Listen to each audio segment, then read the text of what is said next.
जय हिंद। चलिए देखते हैं आज विश्व के प्रमुख पर्वत और इससे संबंधित जो भी विशेष टॉपिक बनेंगे, महत्वपूर्ण प्रश्न बनेंगे, सारी चीज़ें हम इसी में डिस्कस करते चलेंगे। और आप लोग अगर पहली बार वीडियो देख रहे होंगे ज़रूर सब्सक्राइब, शेयर, लाइक करने का काम करिएगा और उसके बाद वीडियो को अंत तक देखें, ज़रूर ही आपको फ़ायदा मिलेगा। किसी भी परीक्षा में आप बैठेंगे आपको फ़ायदा अवश्य मिलेगा। तो चलिए देखते हैं पहला पॉइंट। इसमें देखेंगे हम स्कैंडिनेवियाई पर्वत श्रृंखला यूरोप की सबसे लंबी पर्वत श्रृंखला है। इसकी लंबाई, ये यूरोप की बात कह रहा है, 1762 किलोमीटर है। इसका विस्तार जो है नॉर्वे, स्वीडन, फिनलैंड देश में है। इसकी सर्वोच्च चोटी जो है गाल्लोपिगेन नॉर्वे में है। गाल्लोपिगेन नॉर्वे में स्थित है। ठीक है, तो यहाँ पर देखिए स्कैंडियन, इतना ध्यान रखिएगा, स्कैंडियन पर्वत श्रृंखला है कि अंतर पर्वत, पठार, पहाड़, मैदान, समुद्र तल, इन सारी चीज़ों में अंतर क्या होता है। देखिए पर्वत जो होता है इस पर, हाँ चलिए देखिए, जो पर्वत होता है इसका ये निचला वाला हिस्सा जो होता है ये काफ़ी चौड़ा होता है। काफ़ी क्या होता है? चौड़ा होता है। और जो इसको आधार भी बोलते हैं, ये वाला हिस्सा आधार भी बोला जाता है। ये चौड़ा होता है और ज़मीन से सटा हुआ होता है, साथ ही साथ काफ़ी घनत्व वाला होता है। ठीक है, फिर इसके ऊपर जैसे जैसे जाते हैं, जैसे ये वाला हिस्सा तो ये इस कंडीशन में होता चला जाता है, ऐसे, है ना। और जो ऊपरी हिस्सा है ये वाला, इसी को बोलते हैं शिखर। क्या बोलते हैं? शिखर। और सबसे ऊपरा वाला जो नोकियावा होता है, नोकियावा, उसको चोटी बोलते हैं। क्या बोलते हैं? चोटी। ठीक है, जैसे चोटियाँ औरतियाँ चोटी बनाती है ना, तो चोटिया में सबसे आखिरी वाला हिस्सा पहले ऐसे मोटा मोटा होता है। ये कैसे बनाए भाई? पहले ऐसे होता ना, ये वाला हिस्सा ऐसे, तो फिर जैसे जैसे ऊपर जाता है, यानी आखिरी में उसकी चोटी क्या होती है? पतली होती चली जाती है। तो पर्वतवा का हिस्सा ऊपर जैसे जैसे जाता है वैसे पतला होता जाता है। नीचे वाला आधार, मध्य वाला शिखर और उसके ऊपर वाला चोटी। फिर आगे देखिए पठार। पठार क्या होता है? पठार जो पर्वत से नीचा होता है और साथ ही साथ इसका ऊपरी भाग जो है वो समतल होता है। कैसा होता है? समतल होता है। इसमें कोई चोटी वोटी नहीं पाई जाती है। फिर इसके बाद देखिए, इसके बाद आता है पहाड़। पहाड़ यही कह सकते हैं कि पर्वत का छोटा भाई कह सकते हैं। पर्वत का छोटा भाई, आकार में पर्वत से छोटा होता है, इस वजह से उसको पहाड़ बोलते हैं। और इसकी चोटी जो होती है ये भी काफ़ी हद तक छोटी होती है। ठीक है, तो ये हो गया। यहाँ देख सकते हैं ग्राफ है में, आप देख लीजिए, ये वाला देखिए ऊंचा बड़ा बड़ा है ना, ये वाला, इसकी ऊंचाई बड़ा है और साथ ही साथ ये चौड़ाई में भी बड़ा है। और पठार देखिए समतल है, यहाँ भी पठार दिखाया गया, ये पर्वत दिखाया गया, ये क्या नाम है? पहाड़ दिखाया गया है। ये पर्वत है, ये पठार है और ये पहाड़ है, ये फिर पठार है। फिर पठार से नीचे और उससे भी ज़्यादा समतल विस्तृत मैदान जो होता है इसको समतल मैदान बोलते हैं, जिसमें हम लोग रहते हैं, अपने उत्तर प्रदेश के लोग रहते हैं। और फिर इसके नीचे जो समुद्र तल होता है। समुद्र तल का मतलब समुद्रवा का जो ऊपरा वाला हिस्सा होता है, जो पनिया तैरता है, जिस पर नाव वगैरह चलती है, वो समुद्र तल कहलाता है। और जो निचला वाला होता है उसको नितल बोलते हैं। आगे आइए, अब पर्वत के प्रकार। ये क्वेश्चन तो यही बन जा रहा है, पर्वत के कितने प्रकार हैं? तो पर्वत के मुख्यतः 4 प्रकार हैं। पर्वत के 4 प्रकार होते हैं। वलित पर्वत, अरे रुकिए मार कर ले लें। वलित पर्वत, भ्रंश अथवा खंड पर्वत, इसको ब्लॉक पर्वत भी कहते हैं। और वलित पर्वत को फोल्डेड पर्वत, है ना, जो मुड़ मर जाए वो वलित पर्वत कहलाता है। और आगे है ज्वालामुखी, जो ज्वालामुखी के द्वारा ही निकले, है ना, वोल्केनिक माउंटेन्स बोलते हैं इसको। और रिलिक्ट जो होता है इसको अवशिष्ट पर्वत बोलते हैं।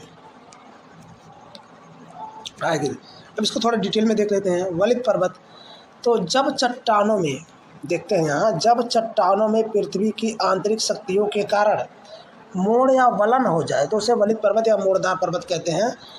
विश्व के सबसे युवा, ऊंचे तथा सर्वाधिक विस्तृत पर्वत हैं। विश्व के सबसे युवा मतलब जवान भाई, तो अभी जल्दी में बने तो युवा तो रहेंगे ही, है ना।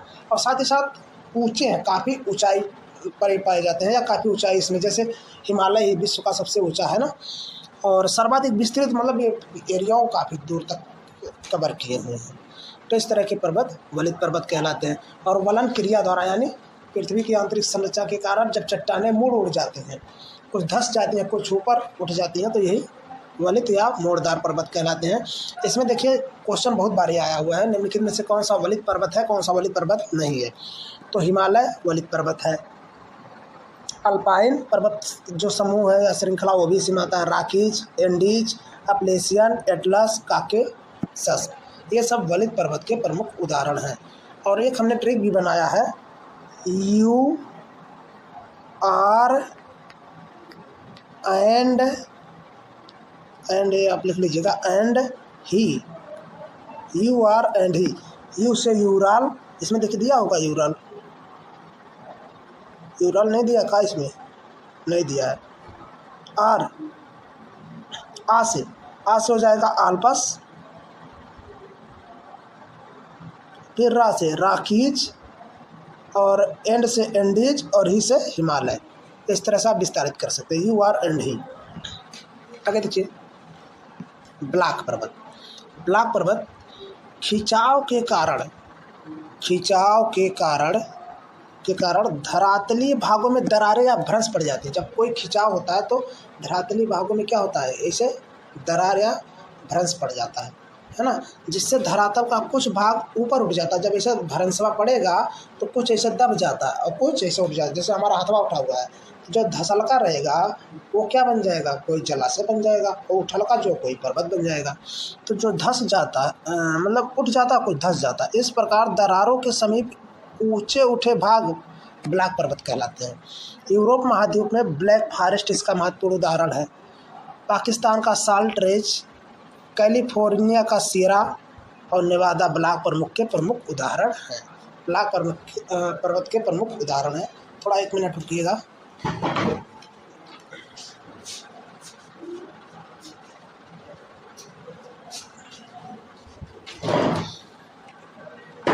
चलिए,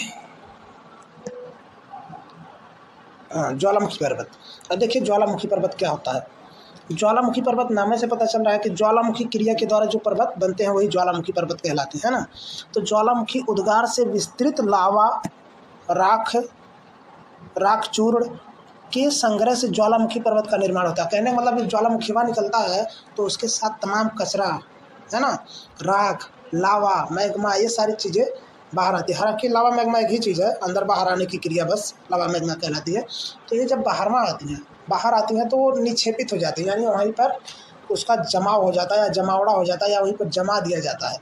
तो वो पहले तो आग रहता है, धुआं रहता है, उसमें धीरे धीरे जब पानी पाता है वो धीरे धीरे क्या हो जाता है, एक चट्टान के रूप में परिवर्तित हो जाता है और वो पर्वत बन जाता है। तो जैसे जैसे वो ठंडा होता है चट्टानें कठोर होती जाती है, पर्वत का रूप धारण कर लेता है। और फिर आगे देखिए इसमें कौन कौन से पर्वत है, जैसे किलिमंजारो अफ्रीका का, कोटोपैक्सी एंडीज पर्वतमाला में, और माउंट रेनियर हुड और शास्ता संयुक्त राज्य अमेरिका में, फ्यूजियामा जापान में बड़ा इंपॉर्टेंट है, वेसुवियस इटली में, एकांगुआ चिली में। ये ज्वालामुखी पर्वत के उदाहरण है, देख सकते हैं यहाँ ज्वालामुखी पर्वत, ज्वालामुखीवा निकल रहा है ना, इधर ही नहीं इसे छितरा देगा। छितराने का मतलब जानते हैं, बिखेरना है ना, ऐसे से ये बिखर जाता है सब इसका कचरवा। और फिर जब कभी इसका ये जो आने वाला रास्ता होता है बंद हो जाता है तो पर्वत के रूप में परिवर्तित हो जाता है ना। चले आगे, अवशिष्ट पर्वत। अवशिष्ट मतलब छुटल छटल, अवशिष्ट मतलब छुटल छटल है ना। तो बहुत पुराने पर्वत होते हैं ये अवशिष्ट पर्वत जो है, बहुत पुराने पर्वत होते हैं, अब इनका निर्माण नहीं होता है। इन पर्वतों का धीरे धीरे नदियों द्वारा अपरदन और अक्षय होता है और यह पर्वत लगभग अब समाप्त होने वाले। अवशिष्ट पर्वत के उदाहरण इसमें अरावली के पूछा जाता है, राजस्थान वाला अरावली, पारसनाथ बिहार में, और अपलेशियन, ये 3-4 पर्वत हैं जो पूछे जाते हैं। अपलेशियन पर्वतमाला ये संयुक्त राज्य अमेरिका में है। अपलेशियन संयुक्त राज्य अमेरिका, थोड़ा आप क्लियर कर लीजिएगा, ठीक है। तो इस तरह से ये पर्वतमाला इस तरह से बनी, जैसे मतलब जो कठोर चट्टानें थी वो वैसे के वैसे रह गई, जो नरम चट्टानें थी वो इसके आसपास से कट गई, और ये जो कठोर चट्टानें थी वो वैसे को वैसे रह गई, यानी पृथ्वी निर्माण के समय से ही। तो इस तरह के जो पर्वत हैं सबसे पुराने पर्वतमालाएं भी कहलाते हैं, साथ साथ अवशिष्ट कहलाते हैं, क्योंकि जो नरम का था वो तो बह गया और जौन कठोर वाला था वो छुटल रह गया। इस वजह से इसको क्या कहा गया कि अवशिष्ट पर्वत है ना, अवशिष्ट पर्वत। जैसे बारात और रात में जाते कोई छूट जाता है तो अवशिष्ट हो जाता है बेचारा, बाकी लोग चले जाते हैं। चलिए आगे देखिए। अच्छा, चारों हो गया, अवशिष्ट हो गया, ज्वालामुखी हो गया, ब्लॉक हो गया, गलित हो गया। चलिए ठीक, हाँ चलिए अब देखते हैं रॉकीज पर्वतमाला या रॉकी पर्वत श्रृंखला। उत्तरी अमेरिका की सबसे लंबी पर्वत श्रृंखला है और रॉकीज पर्वत श्रृंखला की लंबाई 4800 किलोमीटर है। इसकी सबसे ऊंची चोटी माउंट एल्बर्ट है। माउंट एल्बर्ट सबसे ऊंची चोटी है। अब रॉकीज पर्वतमाला यह देख लीजिए, यहाँ ग्राफवा में यहाँ दिया है, ये अमेरिका है ना, तो ये कह सकते हैं ये जो है यहाँ तो ये मुख्य अमेरिका है और एक कनाडा है, तो अमेरिका से लेकर कनाडा तक ही फैली हुई है रॉकीज पर्वत श्रृंखला, है ना। फिर आगे देखिए, उत्तरी अमेरिका की सबसे ऊंची चोटी माउंट मैकिनले, माउंट देनाली है। ये अलास्का श्रेणी में, अलास्का श्रेणी, रुकिए भाई इसको थोड़ा पहले हटाएं तब, हाँ अब देखिए अलास्का श्रेणी यहाँ ऊपर है, अलास्का श्रेणी यहाँ ऊपर है, इसको दिखाया गया है। फिर आगे देखिए, और यह पर्वत श्रृंखला संयुक्त राज्य अमेरिका के अलास्का में स्थित है, वो तो नाम से पता चल रहा है। आगे अपलेशियन पर्वत श्रृंखला, अभी देखिए बताया अपलेशियन ना अमेरिका में है, तो सही भी है। इसका विस्तार संयुक्त राज्य अमेरिका और कनाडा के पूर्वी इलाकों में, ही वाला अपलेशियन। और यहाँ देखिए अटलांटिक महासागर है, यानी अटलांटिक महासागर के इर्द गिर्द या किनारे किनारे। तो इसे खनिजों का अजायब घर, यहाँ खनिज बहुत ज़्यादा पाए जाते हैं, इस एरिया में खनिज बहुत ज़्यादा पाए जाते हैं। और इस पर्वत श्रृंखला की सबसे ऊंची चोटी माउंट मिशेल 2037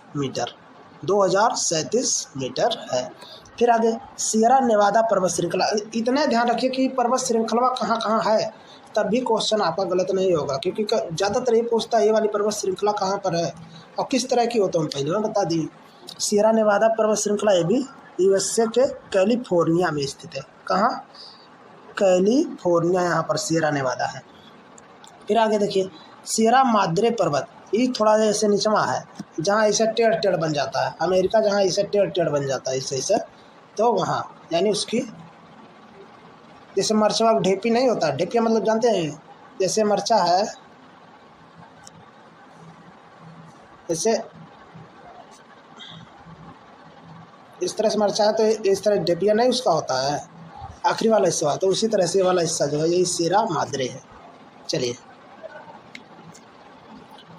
और यह मैक्सिको में स्थित है, मैक्सिको नीचे वाला हिस्सा है। आगे आइए देखते हैं, एंडीज पर्वत श्रृंखला है। एंडीज पर्वत श्रृंखला यह विश्व की सबसे लंबी पर्वत श्रृंखला, अभी भी बताए हैं ना, एंडीज जो है विश्व की सबसे लंबी पर्वत श्रृंखला है। और फिर आगे देखिए,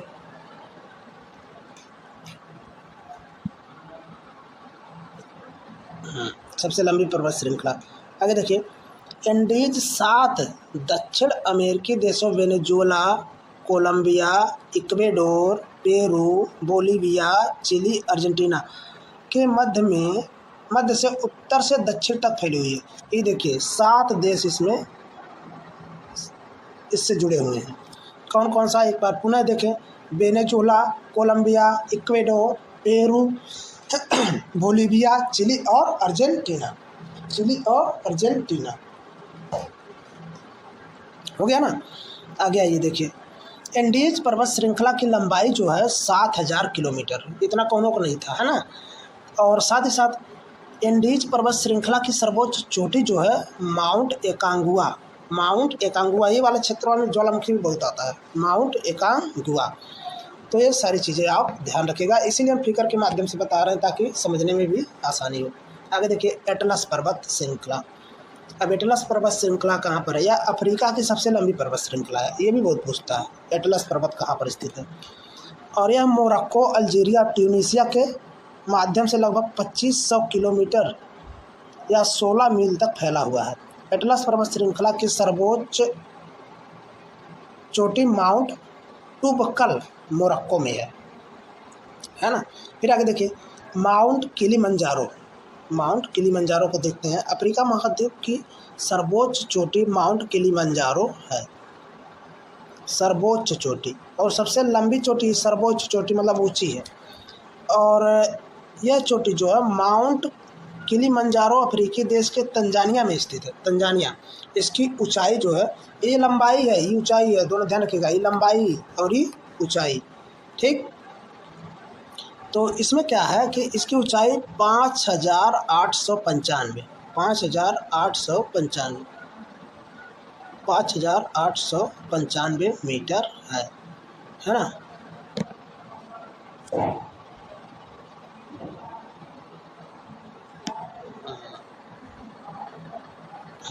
चलिए देखते हैं। अब देखते हैं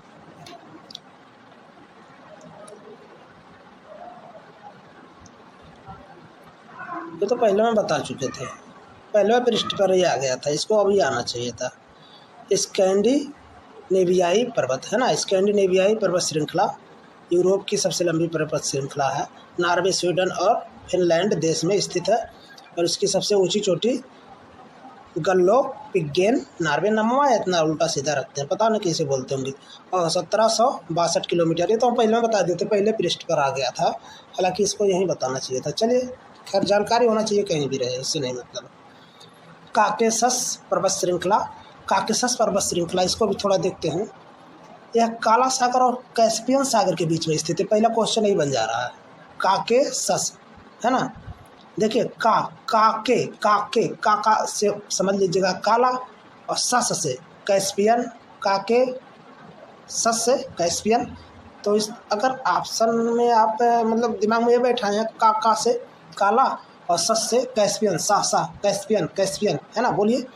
तो काकेशस यानी काला और कैस्पियन सागर के बीच में स्थित है, आप आसानी से हल कर सकते हैं।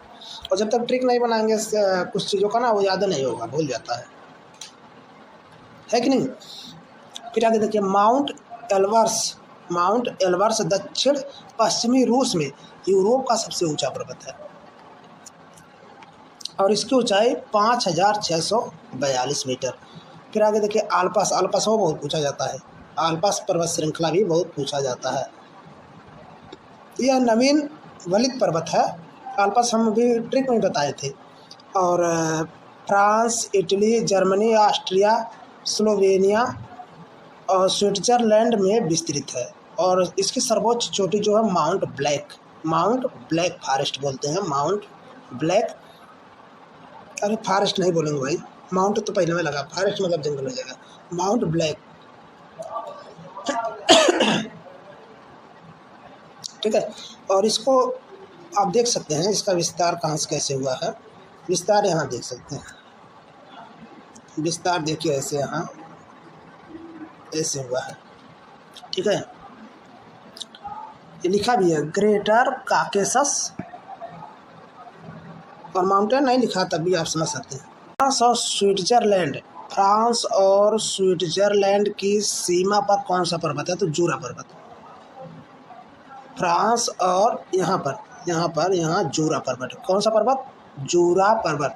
इसमें सीधा क्वेश्चन यही आता है कि फ्रांस और स्विट्जरलैंड की सीमा पर कौन सा पर्वत स्थित है, तो जूरा पर्वत, कौन सा, जूरा पर्वत। और फ्रांस और स्पेन, अब यहाँ देखिएगा, फ्रांस और स्पेन की सीमा पर कौन सा पर्वत है, तो पिरेनीज पर्वत है ना, पिरेनीज पर्वत हो जाएगा। आगे देखिए हिमालय पर्वत देखिए, ये भी गजब का पर्वत है, हिमालय पर्वत एशिया महाद्वीप की सबसे लंबी पर्वत श्रृंखला है, जो कि लगभग 2400 किलोमीटर तक फैली हुई, 2400 किलोमीटर तक। तो इसकी सर्वोच्च चोटी जो है, चोटी मतलब वही ऊपरा वाला, माउंट एवरेस्ट है, जो कि एशिया के साथ साथ विश्व की सर्वोच्च चोटी है। और माउंट एवरेस्ट की ऊंचाई 8,848.86 मीटर है, या कभी कभी मिलता है 8,850 मीटर। तो जब बर्फवा नहीं पिघलता है तो 50 हो जाता है, जब पिघल जाता है तो 48 हो जाता है ना। तो 50 और 48 दोनों आप ध्यान रखिएगा।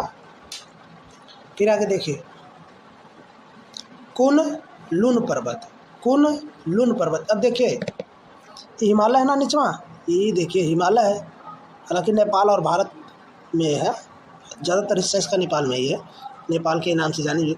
फिर उसी के ऊपर कुनलुन पर्वत, कुनलुन पर्वत ये वाला है ना। तो इसको देखिए यह चीन में स्थित है, चीन में स्थित है और इसे एशिया का रीढ़ भी कहा जाता है। क्या कहा जाता है? एशिया का रीढ़ कहा जाता है इस पर्वत को।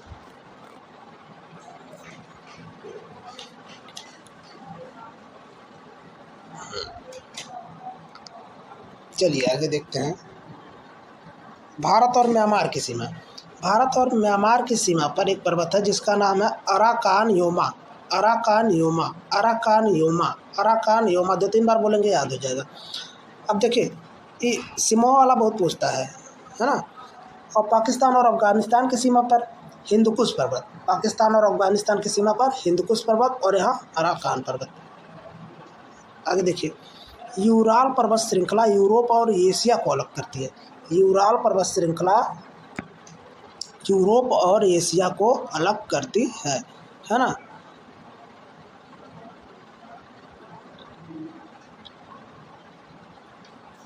आगे देखिए ग्रेट डिवाइडिंग रिंग या ग्रेट डिवाइडिंग रिंग भी बोला जाता है, ग्रेट डिवाइडिंग रेंज या ग्रेट डिवाइडिंग रेंज। यह ऑस्ट्रेलिया महाद्वीप में स्थित है। कहाँ पर? ऑस्ट्रेलिया महाद्वीप में स्थित है और इसकी सर्वोच्च चोटी जो है उसका नाम है माउंट कोसी सको, कोसी सको, माउंट कोसी सको, और जिसकी कह सकते हैं जो ऊंचाई है 2228 मीटर, 2228 मीटर है। फिर आगे देखिए और जो कि ऑस्ट्रेलिया की सबसे ऊंची चोटी है। कहाँ की? ऑस्ट्रेलिया की सबसे ऊंची चोटी है। आगे देखते हैं। अब कुछ ऐसे पर्वत है ना जिसको ऐसा रट्टा मारना है। क्या करना है? रट्टा मारना है। ब्लैक फॉरेस्ट जर्मनी में है ना, टिटलिस पर्वत स्विट्जरलैंड में, एपेनाइन पर्वत इटली में। कहाँ पर? इटली में है ना। ब्लैक माउंटेन यूएसए में, ब्लैक माउंटेन यूएसए में, वाइट माउंटेन यूएसए में, ब्लैक और वाइट दोनों यूएसए में, लेकिन ब्लैक फॉरेस्ट अगर कहेगा तो जर्मनी हो जाएगा। सुलेमान पर्वत, सुलेमान पर्वत पाकिस्तान में। आगे विंसन मासिफ अंटार्कटिका की सर्वोच्च चोटी है, विंसन मासिफ अंटार्कटिका की सर्वोच्च चोटी है जिसकी ऊंचाई 4892 मीटर है ना। और कनाडा के राज्य ब्रिटिश कोलंबिया को पर्वतों का सागर कहा जाता है। ये एक लाइन नोट कर लीजिएगा, थोड़ा ज़्यादा अच्छा रहेगा। कनाडा के राज्य ब्रिटिश कोलंबिया को पर्वतों का सागर कहा जाता है। किसका सागर? पर्वतों का सागर कहा जाता है। ब्रिटिश को, अरे ब्रिटिश है, ब्रिटिश कोलंबिया को पर्वतों का सागर कहा जाता है।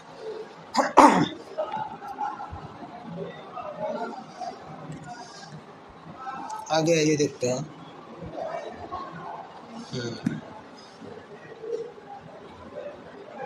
आगे देखें। अब नवीन वलित पर्वत और प्राचीन पर्वत। प्राचीन मतलब वही जो पर्वत है, मतलब अवशिष्ट पर्वत कहलाए, तो उसको प्राचीन और नवीन में अलग अलग बांट दिया गया है। थोड़ा इसको ध्यान रखिएगा। तो नवीन पर्वत श्रृंखला में Himalaya, Himalaya, Rocky, Andes, Alps और एटलस, ये नवीन पर्वत श्रृंखलाएं हैं या पर्वतमालाएं हैं। अब प्राचीन में अरावली, अपलेशियन, अरावली, अपलेशियन, अरावली और अपलेशियन, अरावली और अपलेशियन को प्राचीन वाले में ध्यान रखना है। और नवीन वाले में हिमालय है, रॉकी है, एंडीज है, आल्पस है, एटलस है ना, इसको ध्यान रखना है। हालांकि इसका ट्रिक हम बताए थे, U R and he, U R and he, U R and he. इस ट्रिक से आप जितने भी वलित पर्वत हैं उसको याद कर सकते हैं, रख सकते हैं। U R and he, U से यूराल, यू से यूराल, इसमें दिया ही नहीं है यूरल। आ से आल्पस, आल्पस तो दिया है ना, आल्पस। रा से राकीज, ये भी दिया है। ए से एंडीज भी दिया है, यहाँ लिख दे रहे हैं एंडीज, है ना। और ही से हिमालय, यहाँ हिमालय, चलो परा हिमालय, है ना। तो इसे याद कर लीजिएगा। तो ये है पर्वतों का समूह, जो नवीन पर्वत है, अवलित पर्वत है, प्राचीन पर्वत हो, अरावली हो गया, प्लेस्टिन हो गया। हालांकि ज़्यादा क्वेश्चन अरावली से पूछा जाता है। अरावली पर्वतमाला कहाँ पर स्थित है, तो राजस्थान में स्थित है। कहाँ है, राजस्थान में, और राजस्थान आपके भारत में है ना। तो ये ध्यान रखिएगा। बाकी अगली वीडियो में पुनः हम एक अच्छे से कंटेंट के साथ आपके साथ उपस्थित होंगे। चलिए, तब तक के लिए जय हिंद, धन्यवाद।